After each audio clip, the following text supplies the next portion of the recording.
No, è stata una prestazione buona nella prima mezz'ora dove siamo andati in vantaggio e dove potevamo chiuderla. E hanno preso un po' di coraggio loro dopo il gol nei minuti finali dove abbiamo un po' commesso diversi errori, me lo voglio riguardare con attenzione. Nel secondo tempo è stata una partita equilibrata dove tutte e due le squadre non creavano chissà quali occasioni, forse più noi rispetto a loro, perché c'è stata un'occasione di Tregoschi calciata di poco fuori, c'è stata un'occasione di Rispoli in contropiede che potevamo sfruttare meglio perché c'era Faletti sulla fascia libera, quindi sicuramente non meritavamo di perdere. Una partita il secondo tempo non ai nostri livelli, ma può capitare in una stagione così lunga. Abbiamo perso, non dobbiamo fare drammi, insomma, cerchiamo di riordinare le idee, recuperare alcuni giocatori. Ha fatto una buona prestazione a Cardi, sono contento per lui perché ha giocato anche in un ruolo non suo e si è comportato molto bene. Dispiace per l'infortunio di Rajkovic e speriamo che non sia nulla di grave, ha sentito insomma un fastidio sul polpaccio. E per il resto sono partite, ripeto, che magari potevi vincere, la potevi perdere sull'occasione del contropiede, abbiamo anche lì sbagliato qualche cosa, ma ci può stare, insomma non dobbiamo fare dramma. Ma io a caldo non parlo, mi riguardo poi con i miei collaboratori la partita e alla ripresa parleremo sicuramente di quello che si poteva fare meglio. Ma quando si perdono delle partite ci sono sempre dei motivi. Sicuramente il Palermo non ha fatto la sua miglior partita e abbiamo trovato una squadra ben organizzata che non ci ha concesso tantissimo ed è stata brava insomma, a sfruttare quelle poche occasioni che ha avuto. Sì, hanno fatto bene perché comunque abbiamo rischiato poco e niente. È stata buona anche la prestazione dei Cimischi, Pirello quando è entrato, insomma Accardi e Rispoli hanno fatto una buona gara, ma ripeto nel complesso abbiamo anche vinto a volte delle partite dove abbiamo giocato forse meno bene, no? Basta pensare alla partita di Cittadella o alla partita in casa col Cosenza, quindi fa parte del gioco, una sconfitta ci sta, dobbiamo resettare immediatamente e pensare alla prossima. Lo vedremo dalla prossima partita, ripeto, nell'arco di un anno se vuoi vincere un campionato non è che puoi vincere 30 partite, insomma, quindi passi attraverso delle buone prestazioni con delle buone vittorie, passi attraverso dei pareggi dove meritavi di vincere o a volte pareggi e meritavi di perdere, a volte ci stanno delle sconfitte come quella di oggi dove magari il risultato più giusto poteva essere un pareggio, oppure a volte vinci come a Cittadella e non meriti di vincere. Insomma, nell'arco di una stagione ci stanno in una squadra che vuole vincere il campionato quelle 4-5 prestazioni negative, che vuol dire magari 4-5 sconfitte, ma se poi fai 18 vittorie e 10 pareggi vai comunque su, quindi non dobbiamo fare drammi, abbiamo un piccolo margine di vantaggio, vediamo adesso le altre che cosa faranno, ma dobbiamo pensare che non è successo nulla e che possiamo recuperare questa partita andando a vincere a Cremona. Fino adesso non ci hanno mai creato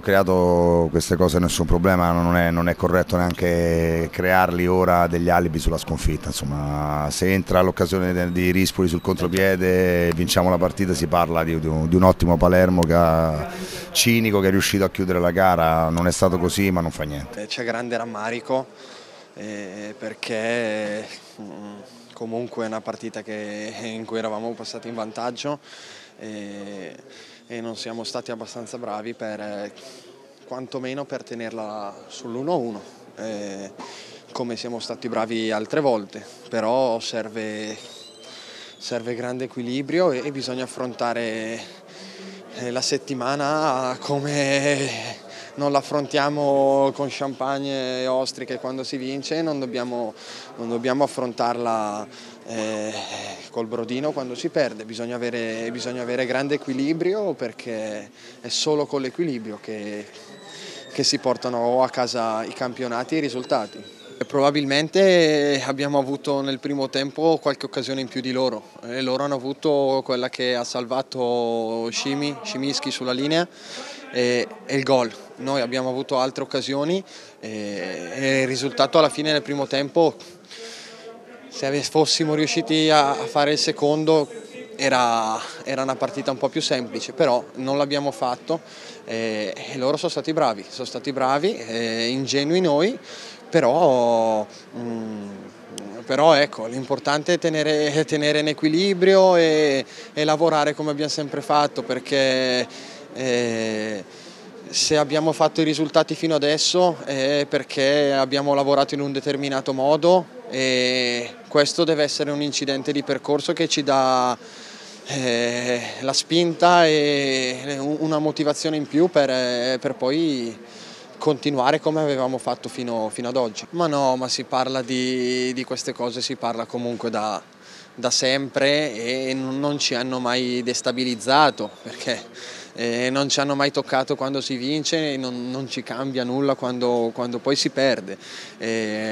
Dobbiamo semplicemente analizzare le partite nello stesso modo in cui analizziamo quelle che vanno bene, con la stessa lucidità,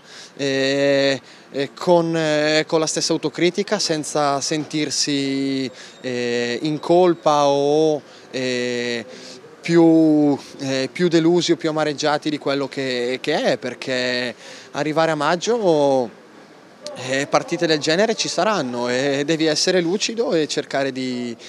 portare avanti il nostro percorso come abbiamo fatto fino a stasera. Il fatto di riportarci coi piedi a terra, no, perché alla fine abbiamo... Ma le persone è giusto che abbiano entusiasmo, è giusto che rimangano deluse come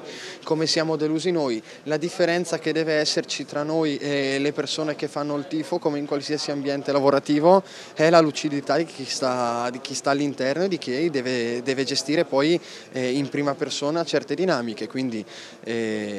sicuramente ci fa bene, ma ci fa bene a livello personale ad ognuno di noi di fare un po' di autocritica, perché quando si perde tutti devono fare di più e quindi ci servirà, ripeto, come una molla che poi ci dia poi lo spunto per arrivare sempre più in alto.